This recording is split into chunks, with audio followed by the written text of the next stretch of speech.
The air in the C. Daniel Vaughan Federal Courthouse was a physical presence, thick and cold, smelling of old paper, floor polish, and suppressed animosity. It clung to the skin like a damp shroud, a stark contrast to the humid Washington, D.C. Summer simmering outside. From her seat at the defense table, Congresswoman Selena Cortez felt its weight in her bones. The table's mahogany surface was cool and unforgiving beneath her tightly clasped hands. Her posture was a study in controlled combustion, spine straight, chin lifted, but a tremor in her right knee, hidden by the table, betrayed the storm raging within. Across the courtroom, a vast and cavernous space of dark wood and solemn marble, sat the plaintiff, Sarah Peterson. A ghost in a simple black dress, her face a pale mask of grief that had settled into permanent exhaustion. Beside her, the legal architect of this spectacle, Benjamin Croft, exuded an aura of predatory calm. He was young, with a jawline sharp as a guillotine and eyes that seemed to absorb all the light in the room. He represented not just the widow of a slain police officer, but a powerful, abstract fury that had been given a name and a case number, and in the back, observing from the polished oak of the public gallery, was the true architect, Congresswoman Melinda Thorne. She was not a party to the suit, not officially. Her name appeared on no legal documents. But her influence was an invisible ink staining every page. She sat with an almost pious stillness, her hands folded in her lap, a subtle, knowing smirk playing on her lips. It was a victor's smile, premature but confident. She watched Cortez not as a colleague or a rival, but as a biologist might observe, a specimen pinned under glass. This was not a trial about a single act. It was the culmination of a war of words, a battle for the very soul of the nation's narrative. Now dragged from the airwaves and Twitter feeds into the sanitized, brutal theater of the law. The charge, novel and audacious, was a legal chimera. Wrongful death through political incitement. The argument, as Croft had laid it out in his opening statement, was that Selena Cortez, through her passionate, relentless advocacy for police reform and her fiery denunciations of systemic injustice, had lit a fuse. A fuse that had snaked its way through the cracked pavement of a neglected city neighborhood and ended in an explosion of violence at a protest. Leaving Officer David Peterson dead, the memory of that day was a film reel that played on a loop. In Cortez's mind, a horror she couldn't exorcise, a protest, one of dozens she had championed from afar. The raw energy of it, the chance for justice she had so often inspired, broadcast on a 24-hour news cycle. She had watched it. On a monitor in her congressional office, a knot of pride and anxiety tightening in her stomach, the signs bearing slogans she had popularized. The faces, young and old, black and white and brown. A tapestry of the coalition she had fought to build. Then, the shift. The palpable change in the crowd's temperature, like a cold front crashing into a summer barbecue. The arrival of a counter-protest. A line of grim-faced men waving flags that had become synonymous with a different kind of patriotism. The shoving, the first thrown bottle, arcing through the humid air. The crackle of police radios, the deployment of shields and batons. Chaos. The news cameras, once capturing a peaceful demonstration, now zoomed in on isolated acts of rage. A burning trash can, smashed window, and then the unthinkable. A small group, breaking from the main protest, cornering a police cruiser. The desperate face of Officer Peterson trapped inside. The shattering of glass, the surge of the mob. The camera jostled, falling to the ground, the audio capturing only a cacophony of shouts and a final deep, sickening thud. Cortez hadn't been there. She had been miles away, in a climate-controlled office, her words her only weapon. Now, Croft and Thorne were attempting to prove that her words were no different from the brick that had caved in Officer Peterson's skull, Cortez's lawyer. Marcus Rhodes was a man who seemed to be carved from the same weary, resilient oak as the courtroom benches, a veteran of the ACLU with a face mapped by decades of fighting, lost causes that occasionally, miraculously, weren't. He had argued against the lawsuit's premise from the beginning, citing a century of First Amendment Precedent. Speech, even incendiary speech, he'd argued in pretrial motions, was protected. To hold a politician liable for the unpredictable actions of individuals who claimed to be inspired by them was to throw a match on the entire framework of American political discourse. The judge, a stern conservative appointee named Julian Hess, had disagreed. It allowed the case to proceed, a decision that had sent a seismic shock through the legal community. The door was now open. The trial began with the slow, agonizing process of jury selection. Croft's team looked for faces that hardened at the mention of protests, people who valued order above all else. Rhodes sought the opposite: educators, social workers, anyone who understood the nuances of language and the long, simmering history of racial tension. The result was a jury of 12 impassive faces, a Rorschach test onto which both sides would project their hopes and fears. Croft's opening was a masterclass in emotional terrorism. He didn't speak of legal theory, he spoke of a grieving widow. He showed the jury a photograph of Officer Peterson, a smiling, sandy-haired man in a crisp uniform, his arm around his young daughter. He painted a picture of a devoted public servant, a man who ran into danger while others ran away. Then he turned his fire on Cortez. He never raised his voice. He used a tone of grave disappointment, as if scolding a reckless child. He played clips of her speeches, expertly edited, stripped of context.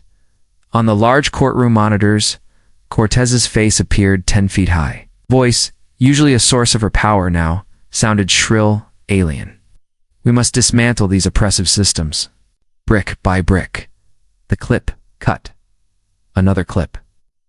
We need to be unapologetic in our demands for justice. The clip cut. Another. There can be no peace without justice. No peace. Juxtaposed with these decontextualized sound bites were images from the riot.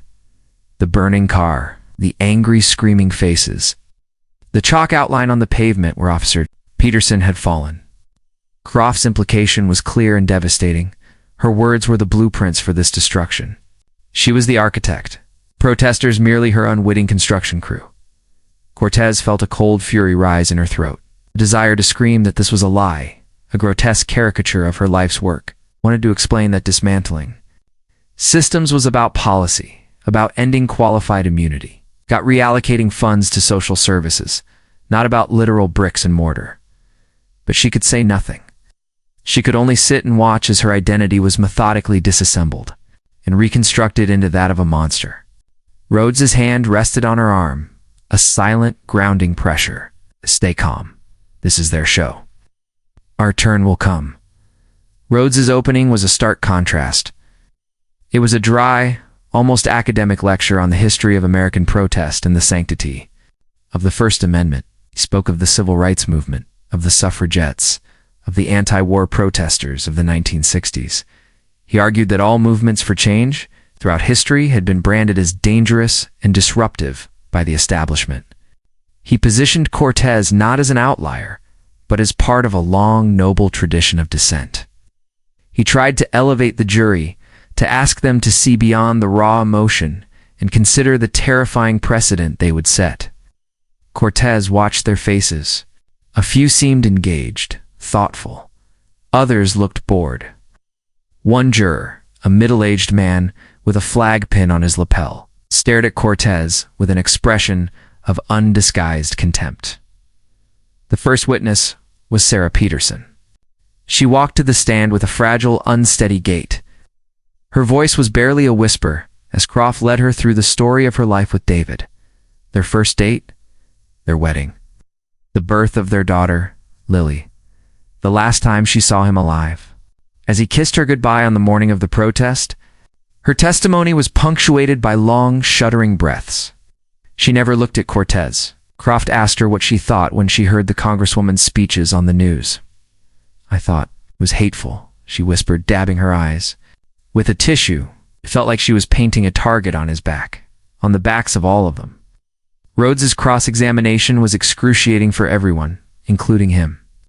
He handled her with an almost unbearable gentleness. He had no desire to attack a grieving widow. His questions were soft, technical. He established that she had never met Congresswoman Cortez, that Cortez had never mentioned her husband by name. He tried to subtly suggest that her interpretation of Cortez's words might have been colored by her grief, and perhaps by the media she consumed. But every question, no matter how delicately phrased, felt like an act of cruelty. He was cross-examining a victim. The jury's sympathy for her seemed to solidify into a shield, impenetrable to legal reason. When she stepped down, the emotional landscape of the courtroom had been irrevocably altered. Croft had made her pain the central fact of the case. The following days blurred into a parade of prosecution witnesses. Police officers who had been at the scene described the chaos and fear. They spoke of the anger in the crowd, an anger they claimed was a direct echo of the rhetoric they heard on the news from politicians like Cortez. Croft introduced into evidence hundreds of social media posts from protesters who had attended the rally, many using hashtags Cortez had popularized. Hashtag dismantle the system. Hashtag justice now. He was building a web thread by meticulous thread, connecting Cortez's speech to the fatal act of violence. Cortez spent her evenings in a sterile hotel room, the city lights twinkling indifferently outside her window. The bravado she projected in the courtroom evaporated the moment she was alone. She would collapse onto the bed, the weight of it all pressing down on her. She replayed her speeches in her head, searching for the words that were now being used to crucify her. Had she been reckless? Had her passion, her anger at injustice, blinded her to the possibility that her words could be twisted, misinterpreted, or even used as a license for violence by a radical few? It was the deepest fear of any leader that their call to action could lead to unintended, tragic consequences. For the first time in her political career, she felt a sliver of doubt, a terrifying hairline fracture in the foundation of her convictions. She saw the face of Officer Peterson's daughter in her mind, a face from a photograph she could never unsee. Ow. This case wasn't just about her career or her freedom. It was about a dead man and a fatherless child. The knowledge was a stone. Her gut, meanwhile, Linda Thorne conducted a shadow campaign from the halls of Congress. She gave interviews to friendly news outlets, her voice dripping with sorrowful condemnation. She spoke of the need for responsibility in rhetoric, and decried the dangerous extremism that had taken root in the opposing party, personified by Cortez. She hosted fundraisers for the Patriot Justice Foundation, the conservative legal group funding Croft's lawsuit. Publicly, she was a concerned citizen. Privately, she was the general commanding the assault, receiving nightly briefings from Croft, strategizing the next day's attack, ensuring the media narrative remained firmly in their control. She saw this trial as her masterpiece, a way to neutralize her most effective political rival and simultaneously criminalize the entire progressive movement. It was a political masterstroke. Cloaked in the somber robes of legal justice, back in the courtroom, Rhodes began his defense. He put experts on the stand, linguists who testified that Cortez's rhetoric was standard political speech, sociologists who explained that riots are complex social phenomena with no single cause. He tried to recontextualize the video clips, playing the full speeches from which they were selectively edited. He showed the jury footage of Cortez volunteering at food banks, speaking with constituents, weeping with the mother of a man killed by police. He was trying to show them the whole person, not the caricature Croft had created, but the damage felt. Done. The emotional narrative was set. The image of the grieving widow and the selectively edited sound bites were seared into the jury's minds. Cortez felt like she was underwater, shouting, but no one could hear her. The facts, the context, the nuance, it all seemed to dissolve against the hard, simple story Croft was telling. A politician's words killed a cop. The turning point came on a Tuesday afternoon. Croft called a surprise witness, a young man named Leo. He was one of the protesters who had been arrested near the scene of Officer Peterson's death, though not for the assault itself. He had taken a plea deal. As he walked to the stand, he shot a look at Cortez, a mixture of fear and defiance. Croft's questions were simple and direct. Was he an admirer of Congresswoman Cortez? Yes. Did he follow her on social media? Did her speeches inspire him to attend the protest? Yes. What did her words mean to you, Leo? Croft asked, his voice soft. Leo looked at the jury. They meant it was time to stop asking, time to start taking back our streets. Taking back our power by any means necessary. Rhodes's objection was immediate, but the damage was done. The phrase hung in the air, a toxic cloud, by any means necessary. Cortez had never said those words, but Croft had successfully put them in the mouth of one of her followers in front of the jury. Rhodes's cross-examination was savage. He tore into the plea deal, suggesting Leo was saying what the prosecution wanted to hear in exchange for a lighter sentence. He got Leo to admit that Cortez had never advocated for violence, that his interpretation was his own, but Leo was steadfast on one point. He felt he was following the spirit, not the letter of Cortez's message. That night, Cortez didn't sleep. She stood at her hotel window, watching the distant silent lights of the Capitol dome. Her entire career was built on the power of her voice. She had used it to speak for the voiceless, to challenge the powerful, to inspire a movement. Now, that same voice was being used as a weapon to destroy her, and worse, to delegitimize the very causes she championed. The irony was suffocating. She felt trapped, not by the four walls of the courtroom, but by the echoes of her own words. The next morning, she walked into the courthouse, past the gauntlet of cameras and shouted questions. She felt a profound sense of isolation. In this arena, her political power meant nothing. Her celebrity was a liability. She was just a defendant, her fate resting in the hands of 12 strangers who were being asked to decide the very limits of speech in a fractured and angry republic. The day was slated for the introduction of documents, a dry, procedural affair that was supposed to be a lull in the drama. Rhodes looked tired, the strain of the trial etching new lines around his eyes. Croft, by contrast, seemed energized, a coiled spring of anticipation. He approached the clerk with a stack of binders. His movements crisp and deliberate. He announced his next exhibit. Plaintiff's Exhibit 113, a series of internal communications from the Cortez congressional campaign. A jolt went through. Cortez? Her campaign? Rhodes shot to his feet, objecting on grounds of relevance and privilege. The judge called them to the bench. The hushed, frantic argument was a pantomime of desperation on Rhodes's part and cool certainty on Croft's. The judge, after a cursory glance at the documents, overruled the objection. Croft placed a document on the overhead projector, its image beaming onto the screens around the courtroom. It was an internal memo, dated 6 months before the protest. The subject line read, "Messaging Strategy, Amplifying Systemic Outrage." Cortez's blood ran cold. She remembered the memo. It was a standard political document, a brainstorming of rhetorical strategies, but seen through the filter of this trial, it looked sinister. Croft began to read from it, his voice ringing with theatrical gravity. Recommendation: shift from passive language of reform to more active, combative language. Utilize terms like dismantle, fight, confront. The goal is to create a sense of urgent, non-negotiable crisis. We need to channel public anger, not just appeal to reason. Emotional response is the key to mobilization. He paused, letting the words sink in. He then highlighted another sentence further down. Target demographic for mobilization: young, disenfranchised. Individuals who feel a sense of betrayal by existing institutions. We must give their anger a voice and a target. The target is the policing and justice system itself. Collective gasp, soft but audible, rippled through the gallery.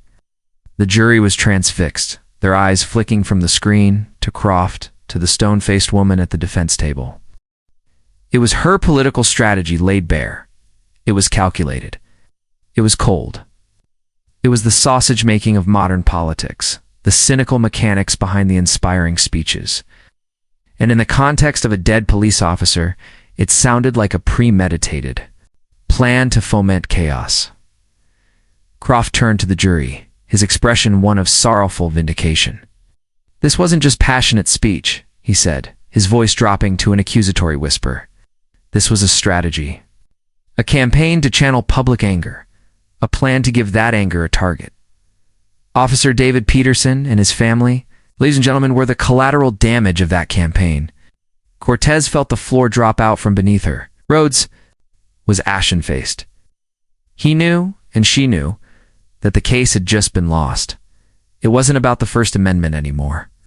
It wasn't about the complex causes of a riot. Croft had given the jury something simple, something tangible, memo, a blueprint. In their eyes, she was no longer a leader who had been misinterpreted.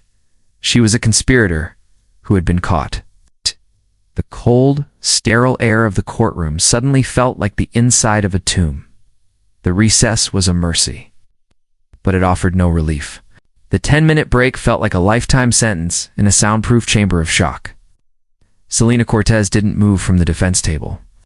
She stared at the spot on the projector screen where the words of her own strategy memo had been displayed, burned now onto her retinas. Emotional response is the key to mobilization. Give their anger a voice and a target. The words, once symbols of her political acumen, were now her epitaph, written by her own hand. Marcus Rhodes stood beside her, his hand hovering over her shoulder, uncertain if touch would comfort or shatter her. The courtroom had emptied in a murmur of hushed excitement, the spectators and press corps scrambling to broadcast the kill shot. Only one person remained in the gallery, a fixed point of triumphant stillness. Melinda Thorne didn't look at Cortez directly. She was studying her own manicured nails, a small, serene smile on her face. The gesture was more insulting than a direct glare. It was the casual indifference of a predator who knows the hunt is over. The walk out of the courthouse was a blur of flashing lights and shouted accusations. The questions were no longer about policy. They were about the memo. Congresswoman, did you intentionally incite violence? Was Officer Peterson's death part of your strategy? Are you a conspirator, Congresswoman? The words were barbs, catching on the fabric of her composure. Rhodes and two stoic federal marshals formed a human shield, carving a path. Through the media frenzy to a black sedan idling at the curb inside the car. The silence was louder than the cacophony outside. The city slid past the tinted windows, a world moving on, oblivious to the implosion of hers. Cortez finally spoke, her voice a raw, splintered thing. She asked the question that had been screaming in her mind since the memo appeared on the screen. Who gave it to them, Marcus? Rhodes stared ahead, his jaw tight. There are only a handful of people who had access to that server. My team is already making calls. But Selena, we have a bigger problem. The document is authentic. I can fight its relevance. I can argue its context, but I can't make it disappear. The jury saw it. They believe they've seen the real you. The real me? The words came out with a laugh that was half a sob. The real me is the one who believes those things, Marcus. Right. I do believe the system is broken. I do believe in channeling anger into political action. That memo, it's just the cold, ugly language for what every successful political movement in history has ever done. They've made it sound like a plot to commit murder. That night's sleep was a foreign country she couldn't enter. She paced the hotel room, a caged animal. The doubt that had been a hairline fracture was now a chasm. Had she become so focused on the mechanics of mobilization, on the language of outrage, that she had lost sight of the human cost? Was there a difference between inspiring a movement and unleashing a mob? The lines once so clear in her mind now blurred into a gray, featureless fog. The decision was made at 3 a.m. over lukewarm coffee and a shared sense of desperation. She would take the stand. Rhodes was vehemently against it. It was a cardinal sin of defense strategy. Never put a defendant on the stand unless you have no other choice. It would open her up to Croft's cross-examination, a prospect akin to volunteering for a vivisection. They've already cut me open, Marcus, she argued, her exhaustion giving way to a steely, defiant resolve.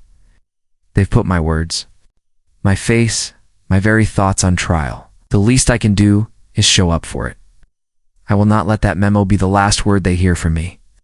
I will not let Croft and Thorne define me to that jury, to the country. I will look them in the eye and I will tell them the truth. Rhodes studied her face, seeing the flicker of the fighter he had first agreed to represent. He saw the risk, the almost certain doom of it, but he also saw that for her, this was no longer about winning the case. It was about reclaiming a piece of her soul. He finally nodded, a slow, grim acceptance. All right. Then we prepare for war. While they prepped, a small, private investigator on Rhodes's payroll, a former FBI digital forensics expert named Anya Sharma, was waging a different kind of war in a cluttered office across town, fueled by coffee and a burning hatred for legal shortcuts. She was digging into the provenance of Exhibit 113. The leak had been digital, routed through encrypted servers to obscure its origin. It was a professional job, but professionals, Anya knew, still made mistakes. She began to trace the digital breadcrumbs, faint as they were. Back from Croft's law firm, the day Selena Cortez took the stand, the courtroom was packed to the point of being a fire hazard. There was a palpable electric tension in the air. Even Judge Hess seemed to lean forward in his high-backed chair, his usual stern detachment replaced by undisguised curiosity. Cortez walked to the witness stand with a deliberate, measured grace. She wore a simple, dark blue suit, professional and sober. Her hands did not tremble as she was sworn in. She sat, adjusted the microphone, and looked directly at the jury. For the first time, she was not a passive object of discussion, but an active participant. Rhodes began his questioning gently, leading her through her life story, her upbringing in a working-class neighborhood, her early career as a community organizer, the experiences that shaped her political awakening. He was repainting the portrait of her that Croft had defaced, adding back the layers of empathy, conviction, and lived experience. Then he turned to the speeches, playing the clips. Again, but this time, he let them continue. The jury heard her talk about funding for mental health services, about job training programs, about the need for community policing initiatives where officers were seen as partners, not an occupying force. They heard the context, the policy, the hope that had been surgically removed by the prosecution. Finally, he arrived at the memo. "Congresswoman," Rhodes said, his voice steady, "please tell the jury in your own words what this document is." Cortez took a deep breath. She did not look at the memo on the screen. She looked at the faces of the jurors. One by one, a young woman who looked like she could have been one of her volunteers. The man with the flag pin, his arms crossed tightly over his chest. An older black woman whose expression was unreadable, a mask of careful neutrality. She began to speak, her voice clear and even. The narration of her testimony, her internal thoughts made manifest, filled the silent room. She explained the mechanics of a modern political campaign. She described the need to craft messages that resonate, that break through the noise of a 24/7 media cycle. The memo, she explained, was a clinical document, a discussion of strategy, not a declaration of intent for violence. The word target, she insisted, was political speak. The target was a system, a set of laws, an ideology, a person, not a man in a police uniform. She acknowledged that her language was strong. She admitted her goal was to provoke a powerful emotional response. But that emotion, she argued, was meant to be channeled into voting, into organizing, into peaceful protest, into demanding change from elected officials. It was the very engine of democracy. She then turned her gaze, for just a moment, toward Sarah Peterson. The widow flinched, looking down. At her hands, Cortez's voice softened, losing its pedagogical tone and becoming deeply, achingly personal. She spoke of her own grief for the community, for the division in the country, and yes, for Officer Peterson and his family. She spoke of the tragedy that violence had derailed a legitimate and necessary conversation. She did not apologize for her words, but she mourned their unintended consequences in a world she could not fully control. She was trying to show them that she was not a monster, that her heart was not made of stone. She was a leader who had dared to use fire and had been horrified to see it jump the firebreak. When Rhodes was finished, strange calm had settled over the room. Cortez had not erased the damage of the memo, but she had fought back. She had presented a credible, alternative interpretation of her own actions. The narrative was no longer so simple. Then Benjamin Croft rose for his cross-examination. He approached the lector not with a roar, but with a chilling, surgical precision. He held a copy of the memo. His first question, applied by a sharp gesture toward the document, was about the phrase, amplify systemic outrage. He parsed every word. What did amplify mean, if not to make things louder, more chaotic? What was outrage, if not a precursor to violence? He was dissecting her, calmly, methodically, with her own words as his scalpel. He moved to her assertion that the target was a system. He put up a slide with a photo of Officer Peterson's cruiser surrounded by angry protesters. He put up another of the burning trash can in front of the precinct. Congresswoman, his voice dripped with incredulity. Do these look like attacks? On a system to you? Or do they look like attacks on the physical representations of that system, the people and places that make it up? He forced her to relive the day of the riot, asking her what she did when she saw the violence escalating. Did she immediately issue a statement calling for peace? The record showed her public statement came 2 hours later, made those 2 hours seem like an eternity, a space of tacit approval. She explained the chaos of the day, the need to gather facts before speaking. He painted it as a cold calculation. For hours, he kept her on the stand. He twisted her explanations into admissions of guilt. Her nuanced arguments about political language were made to sound like evasive doublespeak. He repeatedly brought it back to the memo, the cold, hard text. He would read a line from it, channel public anger, and then point to an image of the riot.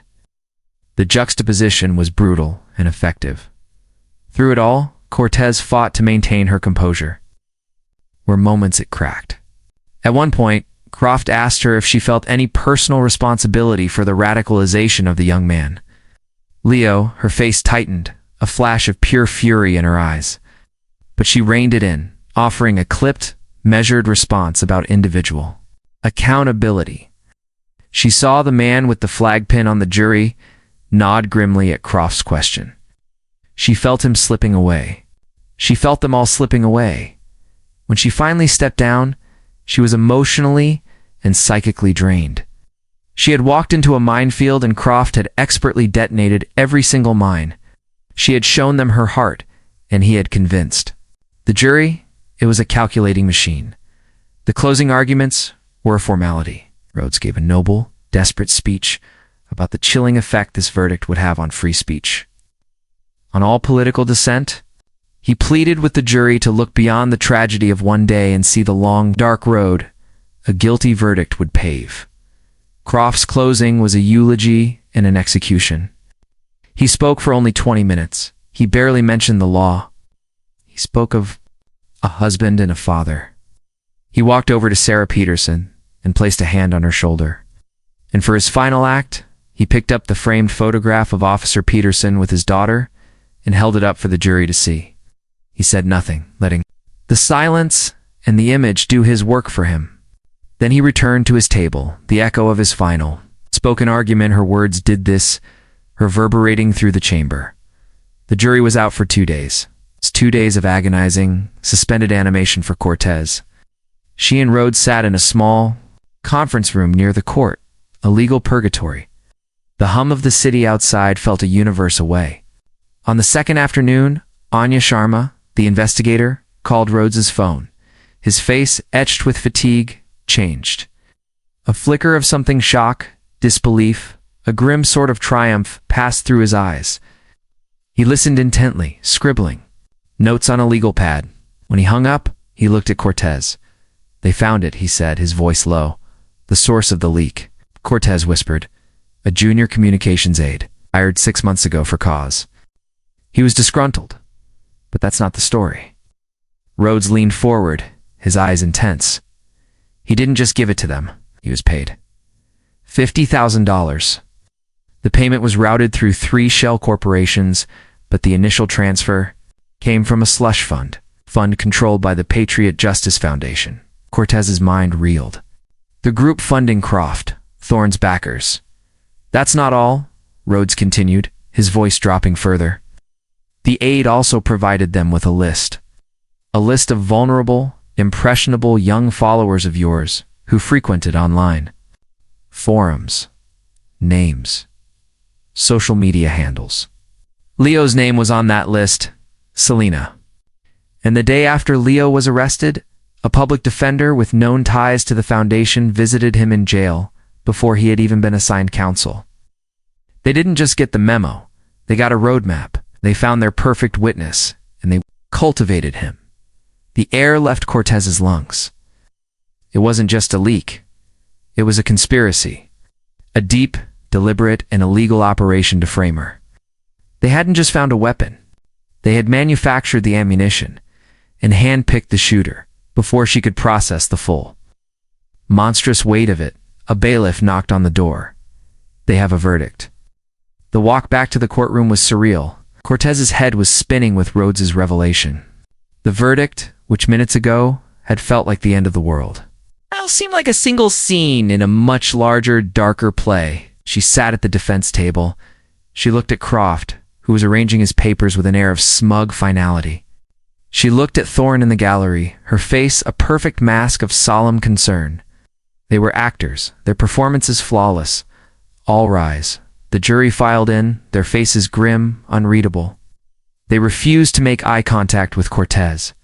The foreman, a portly man in an ill-fitting suit, handed the verdict form to the clerk. The silence was absolute.